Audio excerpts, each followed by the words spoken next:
नमस्कार, मैं Y D Vajpayee IAS पाठशाला ऑनलाइन क्लासेस में आपका स्वागत करते हैं। और आज हम लोग क्लास करेंगे पॉलिटी की। पॉलिटी में आज हमारा जो टॉपिक है वो है संसद। संसद के बारे में हम लोग पढ़ेंगे। संसद बहुत इम्पॉर्टेंट टॉपिक पॉलिटी का है और हर परीक्षा में इस पर कई क्वेश्चंस बनते हैं। सबसे इम्पॉर्टेंट मैटर ये होता है कि पॉलिटी में जो क्वेश्चंस पूछे जाते हैं संसद से, फैक्चुअल के साथ साथ बहुत कंसेप्चुअल भी क्वेश्चन पूछे जाते हैं। तो हम इसे बहुत अच्छे से समझेंगे और डिटेल से समझेंगे। देखिए, सबसे इम्पॉर्टेंट बात है कि हम संसद की बात जब करेंगे तो संसद किसे कहते हैं। पहला क्वेश्चन आता है कि संसद क्या है या संसद किसे कहते हैं। तो भारतीय संविधान के अनुच्छेद 79 में कहा गया है कि भारत में एक संसद होगी और जो कि राज्यसभा, लोकसभा और राष्ट्रपति से मिलकर बनेगी। मतलब भारत में जो एक संसद होगी जिसके 3 अंग होंगे। पहला क्वेश्चन है कि संसद के कितने अंग होते हैं। तो संसद के कितने अंग होंगे? 3 अंग होंगे। ठीक है, कौन कौन होगा? राज्यसभा, लोकसभा और राष्ट्रपति। भारतीय संविधान के अनुच्छेद 80 में राज्यसभा का उल्लेख किया गया है, 81 में लोकसभा का उल्लेख किया गया है और राष्ट्रपति का उल्लेख 52 में किया गया है। इन तीनों से मिलकर भारतीय संसद बनती है। अब यहाँ पे एक चीज और समझ लीजिए, संसद जब हम कहेंगे तो तीनों कॉमन उसमें आते हैं, और जब हम सदन कहते हैं या हाउस कहेंगे तब हमारे अलग अलग होते हैं। जैसे हमने कहा लोकसभा, लोकसभा तो ये हाउस कहलाएगा, इसे हम क्या कहेंगे? सदन कहेंगे, इसे संसद नहीं कहेंगे। लोकसभा सदन, ये लोक सदन है। जैसे दूसरा है राज्यसभा, तो राज्यसभा क्या है? दूसरा सदन है। तो भारतीय संसद में 2 सदन हैं, लोक सदन और राज्यसभा, ये सदन है, और तीसरा है भारत के राष्ट्रपति। ठीक है, तो ये भारत के संसद के 3 अंग हैं, उसमें लोकसभा, राज्यसभा और राष्ट्रपति आते हैं। आपने देखा होगा कि जब कभी भी टेलीविजन पे कभी आपने डिबेट देखी होगी या कभी संसद के बारे में आपने देखा सुना होगा, तो आपने देखा होगा कुछ इस टाइप से आपको दिखाई एक बिल्डिंग देती है जहाँ पे बीचों बीच में स्पीकर बैठते हैं। एक साइड इधर ऐसे सीटें लगी होती हैं, एक साइड इधर सीटें लगी होती हैं। इस टाइप से आपको वहाँ दिखाई देगा। इधर कुछ मेंबर्स बैठते हैं, इधर कुछ मेंबर्स बैठते हैं, कुछ बीच में, कुछ इस साइड में, ऐसे सारे बहुत से वहाँ पे लोग आपको बैठे दिखाई देते हैं। तो अब यहाँ पे देखिए, ऐसे ही लोकसभा में भी है और ऐसे ही राज्यसभा में होता है। लोकसभा की अध्यक्षता स्पीकर करता है और दोनों तरफ जो लोग बैठे हैं इन्हें हम MP, मेंबर ऑफ पार्लियामेंट कहते हैं। इन्हें सांसद कहा जाता है। ये लोकसभा हो या राज्यसभा हो, ये सांसद चुन करके जाते हैं। अब एक चीज यहाँ समझेंगे और हम दूसरा कि इसमें एक साइड में रूलिंग पार्टी के मेंबर बैठते हैं जिन्हें हम सत्ता पक्ष कहते हैं, और दूसरी तरफ विपक्ष या अन्य पार्टियां बैठती हैं। एक तरफ सत्ता पक्ष के लोग, दूसरी तरफ विपक्ष के लोग। तो ऐसी सदन हमारी है। इनमें इनके काम क्या हैं, तो इनकी एक पूरा हमारा एक टॉपिक होगा जिसमें हम संसद की कार्य प्रक्रिया पर चर्चा करेंगे। तब हम बताएंगे संसद कार्य क्या करती है। अभी आप ये समझ लीजिए, संसद को हम विधायिका कहते हैं। क्या कहते हैं? विधायिका। विधायिका के मुख्य कार्य है विधि का निर्माण करना, कानून बनाना। तो हम आज यहाँ पर जो राज्यसभा, लोकसभा और राष्ट्रपति है, इनको हम लोग पढ़ेंगे और एक एक कर पढ़ेंगे। आज हम पहले दिन फर्स्ट हम पढ़ेंगे राज्यसभा, राज्यसभा के बाद फिर हम लोग पढ़ेंगे लोकसभा और उसके बाद फिर हम लोग पढ़ेंगे राष्ट्रपति के बारे में पढ़ेंगे। तो यहाँ पे अभी हमने देखा कि लोकसभा या राज्यसभा इस टाइप से सदन होता है, दोनों तरफ सारे सांसद बैठते हैं और फिर वो अपना विधि बनाने का कार्य करते हैं। ठीक है, तो आज हमारा जो पहला टॉपिक है वो है भारत की राज्यसभा, जिसे हम संसद का एक अंग मानेंगे और सदन कहते हैं। राज्यसभा, भारतीय संविधान के अनुच्छेद 80 में राज्यसभा का उल्लेख किया गया है। और आप यहाँ पे देखेंगे कुछ पॉइंट्स मैंने यहाँ पे पहले से मेंशन किए जिससे आपको जल्दी से समझाया जा सके और आपकी वीडियो बहुत लंबी ना हो, इसलिए हमने यहाँ पे पहले मेंशन किया। सबसे पहला क्वेश्चन पूछा जाता है कि भारत में राज्यसभा का गठन कब हुआ था। तो भारत में राज्यसभा का गठन 3 अप्रैल 1952 को हुआ था। उसके बाद दूसरा क्वेश्चन आपका बनता है कि लोग राज्यसभा की पहली बैठक कब हुई। तो 13 मई 1952 को राज्यसभा की पहली बैठक होती है। अगला क्वेश्चन आता है कि राज्यसभा को हम कहते क्या क्या हैं। कई बार क्वेश्चन पूछा जाता है कि राज्यसभा के नाम के संदर्भ में तो क्या कहते हैं। राज्यसभा को स्थायी सदन कहा जाता है। क्या कहते हैं? स्थायी सदन कहा जाता है। इसे उच्च सदन भी कहते हैं, उच्च सदन। Upper house. इसे क्या कहा जाएगा? राज्यसभा को परमानेंट हाउस, स्थायी सदन, अपर हाउस यानी उच्च सदन भी कहा जाता है। इसे राज्यों का सदन भी कहा जाता है, राज्यों का सदन भी कहा जाता है। इसे राज्यों का सदन क्यों कहते हैं? क्योंकि राज्यसभा जनता को रिप्रेजेंट नहीं करती, राज्यसभा राज्यों को रिप्रेजेंट करती है, राज्यसभा राज्यों का प्रतिनिधित्व करती है, इसलिए हम इसे राज्यों का सभा कहते हैं या राज्यों का सदन कहते हैं। आगे आता है हमारा अगला क्वेश्चन है कि राज्यसभा में अधिकतम सदस्य संख्या कितनी है? तो राज्यसभा में अधिकतम सदस्य संख्या 250 हो सकती है, ये मैक्सिमम सदस्य संख्या है। और वर्तमान समय में राज्यसभा में सदस्य संख्या कितनी है? 245। अब आप यहाँ पे थोड़ा सा देखिए, अधिकतम सदस्य संख्या जब कहेगा तो आप कहेंगे 250, और अगर वर्तमान सदस्य संख्या की बात की जाएगी तो 245। दूसरी चीज यहाँ देखेंगे, हम इसको डिवीजन करते हैं कि 245 इनको हम दो भागों में बांटेंगे, 233 प्लस 12, 233 सीटें राज्यों और संघ राज्य क्षेत्रों से ली जाती हैं, 12 सीटें कहाँ से ली जाती हैं? राष्ट्रपति के द्वारा मनोनीत होती। इसको मैंने और डिटेल में किया कि 233 को आप देख सकते हैं 225 सीटें कहाँ से ली गई? राज्यों से ली गई, जो हमारे वर्तमान समय में राज्य हैं, प्रत्येक राज्यों से 225 सीटें ली जाती हैं। और साथ ही साथ 8 सीटें, इसी अगर हम 8 सीटें अलग करें, 25 25 8 कितना होगा? 33। 8 सीटों में 3 सीटें दिल्ली केंद्र शासित प्रदेश है, वहां से लिया जाता है। 1 सीट पुडुचेरी, वो भी केंद्र शासित प्रदेश है। और अभी 4 सीटें जम्मू एंड कश्मीर से आती हैं, ये भी अब केंद्र शासित प्रदेश हो चुका है। तो 8 सीटें हमारी इन तरीके से केंद्र शासित प्रदेशों से हैं और 225 सीटें कहाँ से हैं? राज्यों से हैं। एक चीज और यहाँ पे समझिए, दिल्ली और पुडुचेरी की में राज्यसभा के सीटों का आवंटन 7वें संविधान संशोधन 1956 किया गया था। और कश्मीर चूंकि अभी केंद्र शासित प्रदेश बना, उसमें पहले राज्य में 4 सीटें थी, अभी कश्मीर के पास ही उतनी सीटें हैं। इसका अभी परिसीमन होना बाकी है, उसके बाद देखा जाएगा सीटें क्या बनती हैं।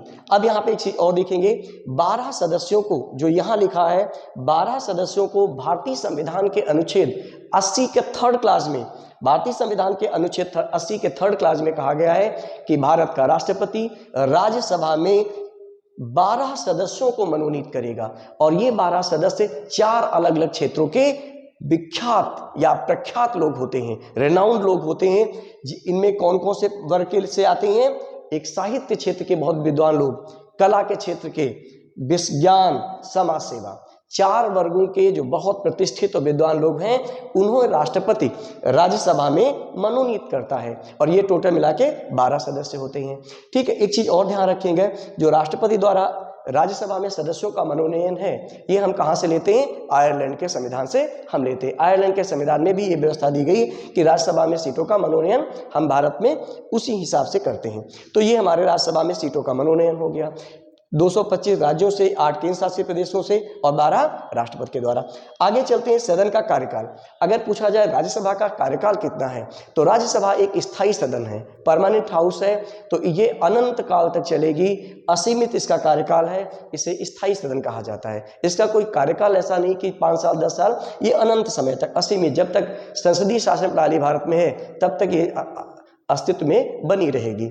इसके बाद अब आता है कि जो संसद में यानी कि राज्यसभा में जो सदस्य बैठते हैं, जो चुनकर आते हैं, उनका कार्यकाल कितना होता है? तो जो राज्यसभा के सदस्य हैं उनका कार्यकाल 6 वर्ष का होता है। राज्यसभा के सदस्य 6 वर्ष तक अपने पद पर रहते हैं और लोकसभा के सदस्य 5 वर्ष तक रहते हैं। तो यहाँ पे देखेंगे राज्यसभा का सदस्यों का कार्यकाल 1 वर्ष ज्यादा है। लेकिन एक साथ और खास बात है, क्योंकि एक साथ इलेक्शन नहीं होता, अगर एक साथ इलेक्शन होगा तो इनका कार्यकाल पूरा होने के बाद राज्यसभा भंग हो जाएगी, तो ऐसा होता नहीं है और राज्यसभा कभी भंग नहीं होती।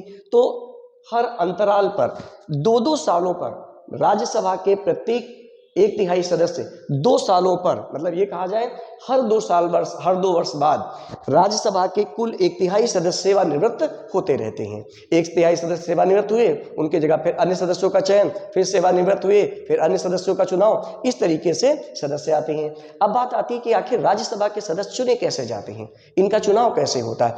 तो राज्यसभा के सदस्यों का चुनाव की जो प्रक्रिया है, जो पद्धति है, वो है आनुपातिक प्रतिनिधित्व की एकल संक्रमणीबद्ध पद्धति। राज्यसभा के सदस्यों का जो चुनाव होता है वो आनुपातिक प्रतिनिधित्व की एकल संक्रमणीय मत पद्धति के द्वारा होता है और ये अप्रत्यक्ष चुनाव है। कैसा है? अप्रत्यक्ष। एक चीज और ध्यान रखेंगे, अब बात ये आती कि आखिर राज्यसभा के सदस्यों को वोट कौन देता है। तो राज्यसभा के जो सदस्य हैं उनकी चुनाव की पद्धति तो ये है, लेकिन उनका चुनाव राज्यों की विधानसभाओं के सदस्यों के द्वारा होता है। यानी कि जो राज्य विधानसभाएं हैं, जिन जो एमएलए होते हैं, एमएलए वोट करते हैं किसको? जो राज्य सभा के सदस्य हैं उनको वोट करेंगे। अब बात आती है कि आखिर ये आनुपातिक प्रतिनिधित्व का मतलब क्या होता है। आनुपातिक प्रतिनिधित्व का मतलब होता है कि जिस राज्य की विधानसभा में जिस पार्टी का जितना प्रतिनिधित्व है उसके हिसाब से उसकी उतनी सीटें उसके हिस्से में आएंगी। सपोज करते हैं जैसे उत्तर प्रदेश के लिए अगर आप देखें तो उत्तर प्रदेश में कुल विधानसभा सदस्य कितने हैं? मान लेते हैं 403, और सीटें उत्तर प्रदेश के लिए कितनी अलॉट हैं? 31। तो अगर हम इसे भाग करें तो मान लेते हैं अगर हम इसको भाग करें 1 टाइम्स ये गया, ठीक है, फिर 13-14 बार आया, सपोज फॉर एग्जाम्पल 13 बार मान लेते हैं गया, तो मतलब 13 सदस्यों पर या 14 जो भी भाग करने पर आएगा उतने सदस्यों पर जिसके पास उतने विधानसभा के सदस्य हैं उसको एक सीट मिलेगी, उसके हिस्से में एक सीट जाएगी। तो ये आनुपातिक प्रतिनिधित्व है ताकि सबका समान रूप से प्रतिनिधित्व हो सके, इसलिए ये व्यवस्था की गई है आनुपातिक प्रतिनिधित्व की। अब यहाँ ध्यान रखेंगे हर राज्य में हर राज्य की राज्यसभा की सीटों का आवंटन एक निश्चित होता है। जैसे उत्तर प्रदेश में कितनी सीटें राज्यसभा के लिए होंगी, मध्य प्रदेश में कितनी सीटें राज्यसभा के लिए होंगी, किस राज्य से कितनी सीटें राज्यसभा के लिए आरक्षित होंगी, उसका आवंटन भारतीय संविधान की अनुसूची 4 में दिया गया है। ठीक है, उत्तर प्रदेश में सबसे ज्यादा राज्यसभा की सीटें जाती हैं और वो है 31 सीटें उत्तर प्रदेश से हैं, और ये सीटों का आवंटन संविधान की 4थी शेड्यूल में दिया गया है, 4थी अनुसूची में दिया गया है। राज्यों के राज्यसभा के सदस्यों का चुनाव होता है तो उस राज्य की विधानसभा में जो विधायक होते हैं वो वोट करेंगे, और कितनी किस पार्टी की सीटें होंगी, कितने किस पार्टी के लोग खड़े होंगे वो डिपेंड करता है उनका कितनी सीटें उनके हिस्से में उस विधानसभा में मौजूद हैं। तो इस तरीके से हम देख रहे हैं राज्यसभा के बारे में हम लोगों ने देखा कि कुछ खास बातें जो यहाँ पर हमने आपको बताई, कितनी सीटें हैं, कितना क्या है और उनका चुनाव कैसे होता है, ये सारी बातें राज्यसभा के बारे में आती हैं। अब एक चीज और यहाँ पे मैं आपको बता दूं, आखिर राज्यसभा की सीटें किस राज्य को ज्यादा किसी राज्य को कम क्यों मिलती हैं। तो आप यहाँ पे ध्यान से देखिए, एक व्यवस्था है कि जब किसी राज्य में राज्यसभा की सीटों का निर्धारण किया जाता है तो शुरुआत में प्रारंभ में 20 लाख की जनसंख्या पर 20 लाख की जनसंख्या पर एक सीट रखी जाती है। 20 लाख की जनसंख्या पर कितनी रखी जाएगी? एक, शुरुआत में। और 20 लाख जनसंख्या पर एक सीट रखी गई, उसके बाद हर 10 लाख पर एक सीट होगी, उसके बाद ठीक है, इसके बाद हर 10 लाख पर एक सीट होगी, ऐसे। और शुरुआत अगर किसी राज्य की जनसंख्या 20 लाख से कम है तो उसके लिए सीट अलॉट नहीं होगी। अगर किसी राज्य की जनसंख्या 20 लाख है तो उसके लिए एक सीट होगी। अगर उसकी जनसंख्या 30 लाख है तो उसके लिए 20 लाख के पर एक, और फिर उसके बाद 10 लाख पर एक, यानी कि 2 सीटें हो सकती हैं। तो इस तरीके से सीटों का अलॉटमेंट होता है राज्यसभा के सदस्यों का।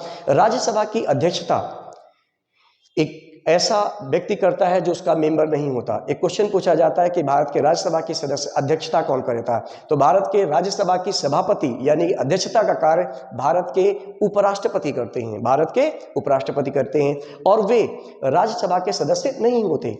तो इसलिए जब कभी राज्यसभा में कभी भी कोई विधेयक पर वोटिंग हो रही होती है या चर्चा हो रही होती है, उसके बाद वोटिंग होती है, तो राज्यसभा के जो सभापति हैं वो उस पर कभी वोट नहीं कर सकते क्योंकि वो उसके मेंबर नहीं है। लेकिन मेंबर न होने के बावजूद भी अगर निर्णायक मत की आवश्यकता पड़ती है, दोनों की सीटें बराबर होती हैं, तो ऐसी स्थिति में निर्णायक मत भारत के उपराष्ट्रपति यानी राज्यसभा के सभापति जी उनको देंगे, और वो निर्णायक मत उनका महत्वपूर्ण होगा, अदरवाइज वो कभी भी उसके लिए नहीं करेंगे। तो ये राज्यसभा की बातें हुई। अब एक चीज और यहाँ पे मुद्दा आता है कि राज्यसभा का विशेषाधिकार, भारत में जो राज्यसभा है उसके कुछ विशेषाधिकार भी हैं, उन पर हम लोग यहाँ पर चर्चा करेंगे। तो राज्यसभा की सीटों में जो राज्यसभा का विशेषाधिकार है उन पर हम लोग बात करेंगे, यहाँ पर थोड़ा सा देख लेंगे। राज्यसभा का जो विशेषाधिकार है, राज्यसभा का विशेषाधिकार, एक चीज और हम यहाँ पे बता दें, पुराने समय में यहाँ जो सीटों की बात हो रही थी तो जैसे आप देखेंगे लोकसभा में जो सीटों का आवंटन है, तो वहाँ पर SC ST के लिए भी सीटें आरक्षित की गई हैं एक संविधान में अनुच्छेद के तहत। वहाँ पे सीटों का आरक्षण SC ST के लिए रहता है, लेकिन राज्यसभा में SC ST के लिए सीटों का कोई आरक्षण नहीं होता। ये बात आप ध्यान रखेंगे। तो विशेषाधिकार का मतलब है कि राज्यसभा को कुछ विशेष पावर दी गई है और वो पावर केवल राज्यसभा ही उसका एंजॉय करती है। तो वो पावर है, जैसे एक है आर्टिकल हमारा कौन सा 249 अनुच्छेद 249, और दूसरी एक विशेष आर्टिकल है हमारा आर्टिकल 312 312। भारतीय संविधान में अनुच्छेद 349 में कहा गया है कि राज्यसभा को अनुच्छेद 249 के तहत एक शक्ति प्रदान की गई है। वो शक्ति है कि राज्य सूची के विषय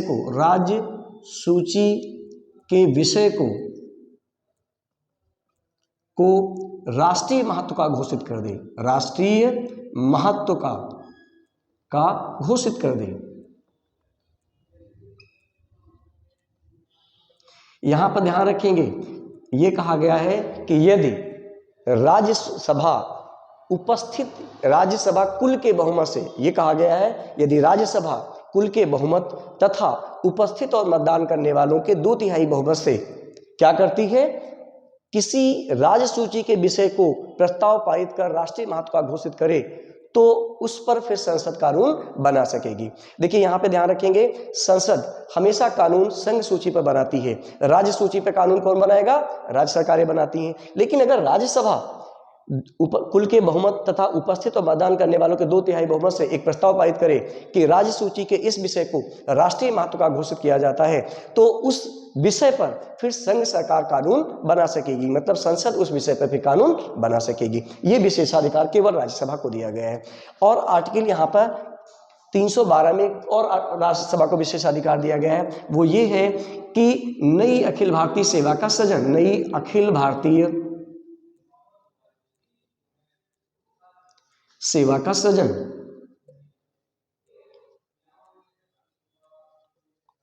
का प्रस्ताव। यहां पर यह बात कही गई है कि अनुच्छेद 312 में कहा गया है कि राज्यसभा को यह शक्ति प्राप्त है कि वह अनुच्छेद 312 के तहत वही प्रोसेस कुल के बहुमत तथा उपस्थित और मतदान करने वालों के 2/3 बहुमत से यदि राज्यसभा यह प्रस्ताव पारित करती है कि संसद एक नई अखिल भारतीय सेवा का गठन करे, तो इसके प्रस्ताव पर संसद नई अखिल भारतीय सेवा का गठन कर सकती है। ठीक है, ये पावर केवल इसको दी गई है। अब धन विधेयक के संबंध में राज्यसभा को कोई खास पावर नहीं है, तो उसमें कहा गया है कि राज्यसभा धन विधेयक को अधिकतम 14 दिन तक ही अपने पास रोक सकती है, तो वो उस पर इसका विशेषाधिकार नहीं आता, उस पर विशेषाधिकार लोकसभा का है। राज्यसभा का विशेषाधिकार इतना ही है।